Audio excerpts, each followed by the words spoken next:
Good evening friends. आज मैं बहुत ही सीरियस टॉपिक पर आपसे बात करना चाहता हूँ।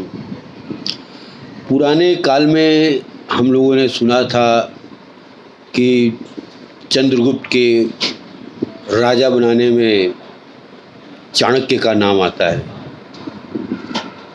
और ये चाणक्य शब्द बहुत प्रचलित हो गया है और ये नए समाज में भी हम लोग सुनते हैं कि बीजेपी के चाणक्य श्री अमित शाह हैं और कांग्रेस के लोग भी अपने एक चाणक्य की बात करते हैं। और पॉलिटिक्स में अभी एक नया प्रचार करने वाले ऑर्गेनाइजेशन बीच में काफ़ी फेमस हुआ था, उसमें प्रशांत किशोर, उन्हें भी चाणक्य कहा जाता था। तो चाणक्य वह व्यक्ति हैं जो खुद तो किंग नहीं बनते हैं, किंतु उनके अंदर इतनी क्षमता होती है कि वो किंग बना सकते हैं। और ये चाणक्य हर फील्ड में पाए जाते हैं। और आज मुझे बहुत ही खुशी का अनुभव हो रहा है कि और आज एक बहुत अच्छा दिन है और इस समय मैं पुणे में हूँ और हमारे साथ में एक ऐसे विशिष्ट व्यक्ति हैं जो किसी परिचय के मोहताज नहीं हैं। और शायद मैं अगर ये कहूँ कि वह भी एक चाणक्य हैं तो ये गलत नहीं होगा। उन्होंने अपने जीवन में बहुत ही अपने मेहनत से, अपने पढ़ाई लिखाई से और अपने हार्ड वर्क से एक बहुत ही अच्छा मुकाम हासिल किया है। और मैं उनसे दो बात करना चाहूँगा और मैं उनसे मेरी बात करने का मेन टॉपिक रहेगा कि भारत में जो गांव होते हैं, विलेज होते हैं, उसमें इम्प्रूवमेंट या उसमें और ज़्यादा प्रोग्रेस कैसे लेके आया जाए, कहाँ पर चूक हो रही है कि हमारे गांव शहरों की अपेक्षा पीछे हो रहे हैं और लोग गांव से निकल के शहर में जा रहे हैं। तो हमें क्या करने की आवश्यकता है कि गांव में भी विकास हो। मैं अपने बचपन में देखता था कि गांव के प्रधान होते थे और बड़ा ही उस समय माहौल ऐसा रहता था कि एक प्रधान है तो उसका गांव के सभी लोगों के साथ में बहुत अच्छा संबंध नहीं। ये मैं अपने गांव की बात नहीं कर रहा हूँ, मैं एक सामान्य बात कर रहा हूँ। तो जैसे लगता था कि अगर कोई दूसरी पार्टी का है तो वो उसका दुश्मन है। लेकिन अगर हम बड़े स्तर की राजनीति में देखेंगे तो एक पार्टी के लोग दूसरे पार्टी से मिलते हैं क्योंकि वो पॉलिटिक्स उनका प्रोफेशन है, तो अपने प्रोफेशन में आगे बढ़ने के लिए वो करेंगे। इसका ये मतलब नहीं कि उनकी व्यक्तिगत दुश्मनी किसी से हो गई। तो मैं अपने सामान्य या मेरा जो लिमिटेड नॉलेज है तो मैं इस चीज़ को मेंशन करना चाहूँगा कि पॉलिटिकल डिफरेंस होना ये आपको किसी का दुश्मन नहीं बनाता है, क्योंकि वो आपका प्रोफेशन है। अगर वो प्रधान नहीं बनेगा तो उसकी जीविका कैसे चलेगी। लेकिन इसका ये मतलब नहीं कि गांव के जो लोग उसकी पार्टी के नहीं है उससे उसका संबंध खराब हो, क्योंकि गांव का प्रधान सबका प्रधान होता है। तो मेरे बात करने का उद्देश्य श्री ओम प्रकाश जी से, और इनको लोग प्रेम से स्नेह से टिंकू भी बोलते हैं, तो मैं दो बात इनसे करना चाहूँगा कि ये बताएं कि गांव से लोगों का पलायन क्यों होता है और गांव को और आगे बढ़ने के लिए क्या करने की आवश्यकता है। और गांव के प्रधान, और ये मैं फिर से कह देना चाहता हूँ कि ये किसी एक गांव की बात नहीं है, ये मैं सभी गांवों की बात कर रहा हूँ। गांव में आपसी भाईचारा डेवलप करने के लिए और कोई भी अपने पद का दुरुपयोग नहीं करे, उसके अंदर में अहंकार की भावना नहीं आए, तो इसके लिए क्या इम्प्रूवमेंट और क्या करने की आवश्यकता है, क्या माइंडसेट चेंज किया जा सकता है। तो अब आपके सामने श्री ओम प्रकाश जी आएंगे और ओम प्रकाश जी अपना विचार यहाँ पर रखेंगे। तो श्री ओम प्रकाश जी, आप इसके बारे में बताइए जो मैं अपना बात कहा हूँ। आपका प्रश्न यही है कि गांव से क्यों लोग पलायन कर रहे हैं। हाँ। पहली बात तो आप ये जान लीजिए कि गांव में है रोजगार की समस्या।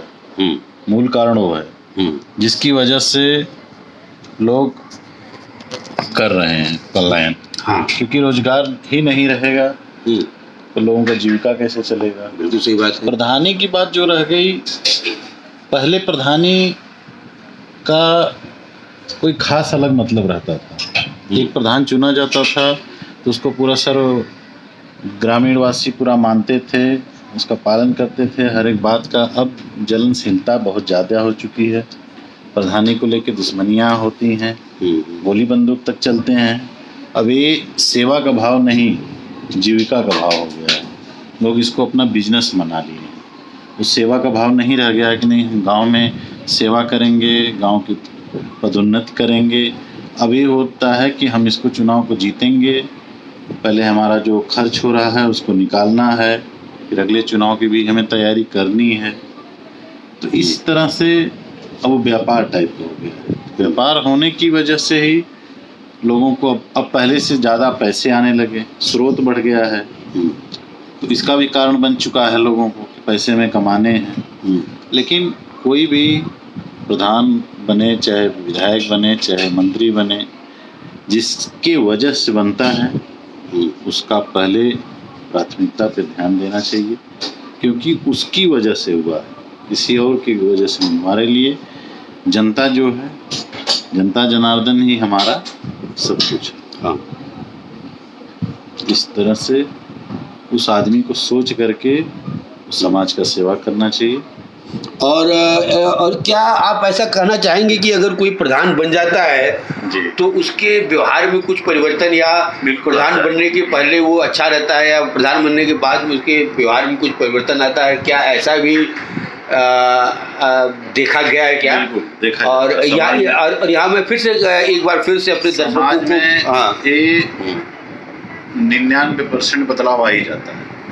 वो चाहे जो समझ लीजिए उसके लिए, चाहे पैसा आ जाता है, चाहे पावर आ जाती है, वो आदमी भूल जाता है, सब कुछ भूल जाता है।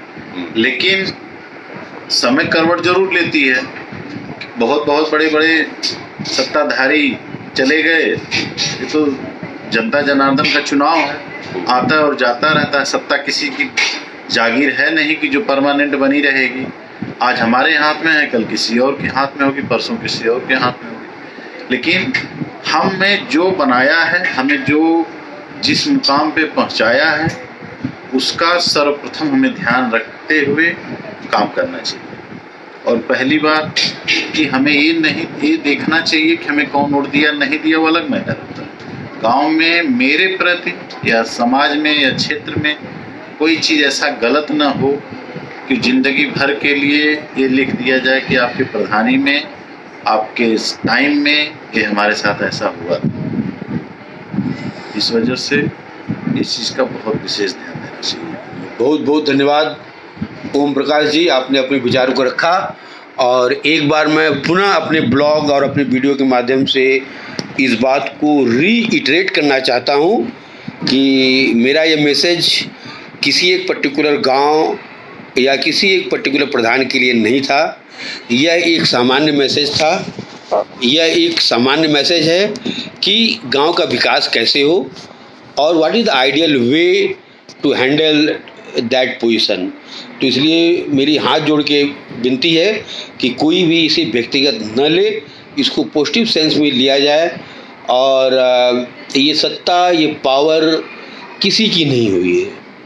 आज आपके पास है, कल किसी और के पास हो जाएगी।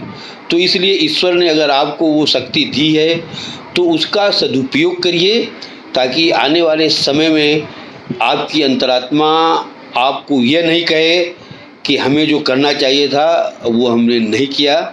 और हमें पूरा विश्वास है कि इस वीडियो के माध्यम से ज़रूर कुछ अच्छा संदेश लोगों के पास गया होगा। और इसी के साथ मैं अपनी वाणी को आज विराम देना चाहता हूँ। और सभी लोगों का बहुत बहुत धन्यवाद हमारे साथ जुड़ने के लिए। और आपकी शाम एक सुनहरी शाम हो, ऐसी मेरी आशा है। और इसी के साथ मैं धन्यवाद देते हुए इस संवाद को यहीं पर रोकता हूँ। Thank you.